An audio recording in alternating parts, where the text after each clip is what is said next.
So I'm going to outline the 5 stages of Hashimoto's and tell you what you can do at each stage. And please comment below at which stage you think you're at. So stage 1, activation. So this is where something triggers your body to switch on its autoimmune response. And this could be, pregnancy, a virus, an infection, stress, or it could just be genetic. And your immune cells start to go onto high alert and create antibodies. And this is at a very early stage, and you might not even spot that anything is happening, but the antibodies can be silently starting to mess with the function of your thyroid over time. So stage 2 is subclinical hypothyroidism. And this is the stage where you might start to notice that something is off. So you might be starting to gain a bit of weight or suffer with brain fog, or you might be feeling cold all the time, or you can have hair loss at the temples here. And you may go to the doctor for help, but your thyroid test results might come back with a slightly high TSH, above 2.5, but which they would still consider is still in the range. And your doctor won't do anything at this stage, as they will just say, your labs are normal.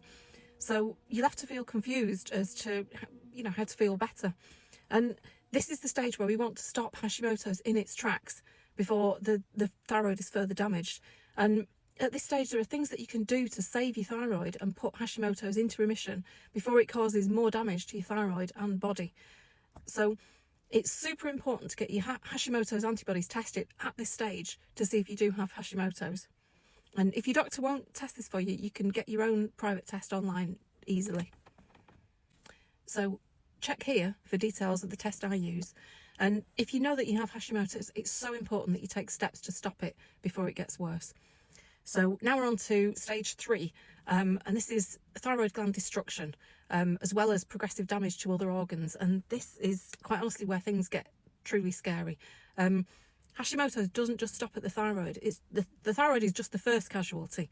Hashimoto's is causing massive inflammation in the body, which can then start to affect other organs. And this can show up as various things, such as, brain inflammation, which can cause brain fog, memory loss, and if it carries on further down the line, Alzheimer's and dementia. You can get macular degeneration, which is degeneration of the eyes over time. You can get joint pain, joint damage, and that can lead into arthritis and musculoskeletal disorders such as back and spinal problems. And this is why it's so important to stop Hashimoto's in its tracks before you even get to this stage.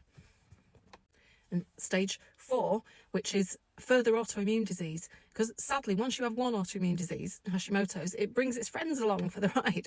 And this can show up as things like pernicious anemia, rheumatoid arthritis, psoriasis, and an awful disease my mum actually developed through this called dermatomyositis, which causes severe skin and muscle autoimmune reactions.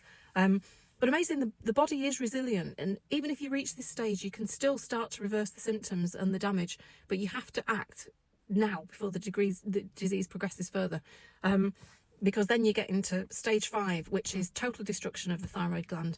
And this is where the thyroid has reached a state of complete lack of function, and you will need to rely on additional thyroid hormone medications to survive.